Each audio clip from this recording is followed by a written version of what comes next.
sleeping. Were they found in separate areas of the house? That hasn't been disclosed yet.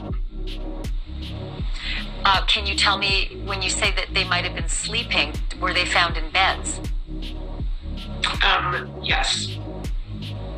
And so, can you tell me if there were multiple stab wounds per victim, or were these sort of, individual lethal stab wounds that may have been less in number but more in lethality?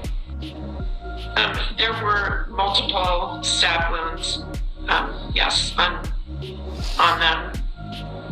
So, and were there? Go ahead. And most of them had just like one that was the lethal stab wound. Yes. Can you describe what that one might have been? Well, they were to the fatal ones were to the chest area or the upper body area. Were there, and I only ask this because it sometimes determines what kind of a crime this was, a crime of passion, a random crime, a fight, a struggle. Was there, were any of them slashed? Were any of their necks cut? Or were these all puncture wounds? Well, it was a pretty large knife, so it's really hard to call them puncture wounds. And they were definitely stabbings, and it has to be somebody that's pretty angry in order to stab 4 people to death.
You found the video of your sister and her roommate at the food truck?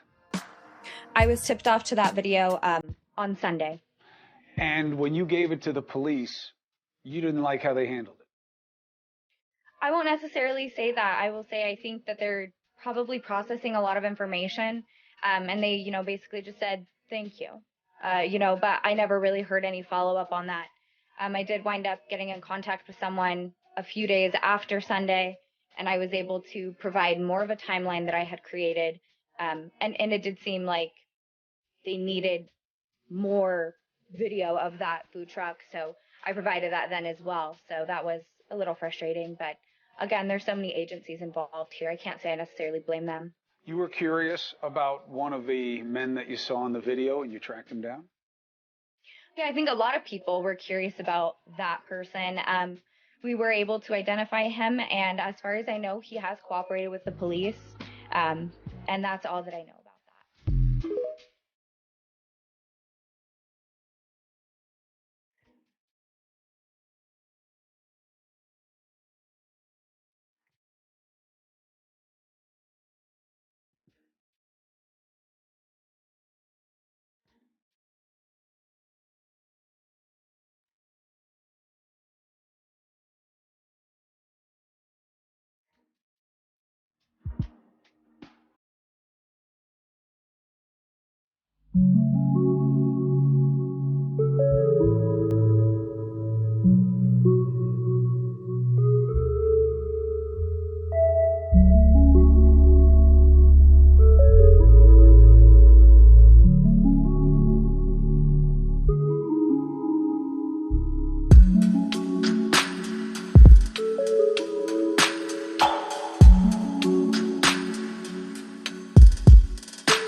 Have a good night. Bye. Hello. Hi. Welcome back. Thanks. I would like the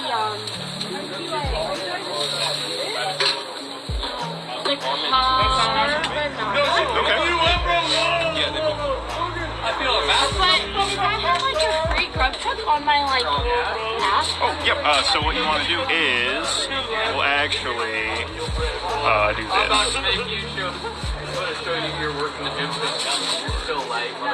There you go. Thank you. Absolutely. How many more do you need? That's the second one? Awesome. Dawn's mom. Oh, wait. Yeah, one more.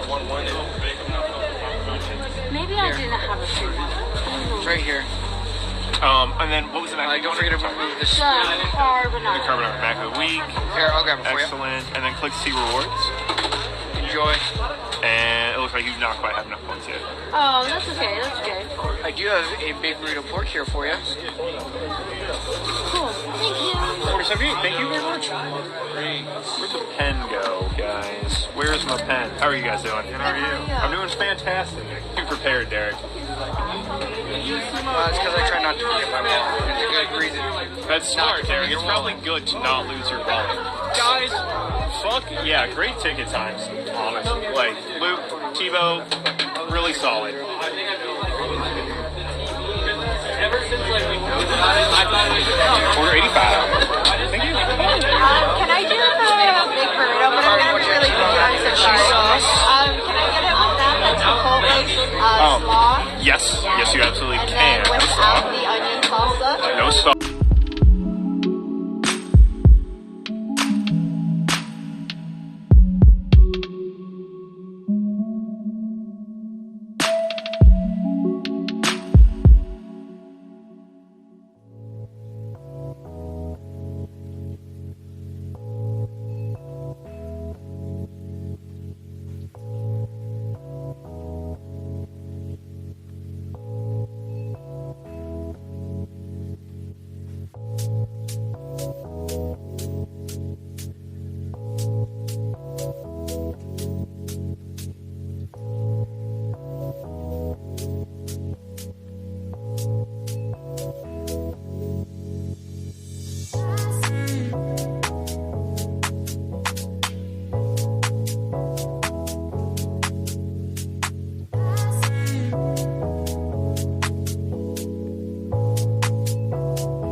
Gonzalez isn't waiting for police. She's tracking down her own leads to find her sister Kaylee's killer. We're not getting any answers, and we're not going to settle for that. Hi! It was Olivia who found the potentially crucial video of her sister and Madison Mogan at a food truck just hours before they were murdered. She also tracked down their Uber driver. I found neighbors' Ring camera footage so that I can verify that the Uber driver took her home. She's also raising questions about why her sister called a young man named Jack multiple times the night she was slain. At 2:26 a.m., Kaylee starts to call Jack. Kaylee calls Jack 6 times between 2:26 a.m. to 2:44 a.m. Gosh, I give you a lot of credit. You're almost like a detective here, putting all the pieces together. I spoke with retired detective Phil Waters, who had a 96% clearance rate on homicide cases when he was with the Houston police. There's no doubt that this is a person who is filled with a type of evil that is incomprehensible. There were 2 other roommates in the house who walked away from this. How is that possible? The use of an edged weapon is going to prevent any kind of real sounds that would awaken the other 2 girls. If this person, and it appears to be they are, proficient with an edged weapon, the deaths would have occurred so quickly that there would have been no opportunity for them to cry out.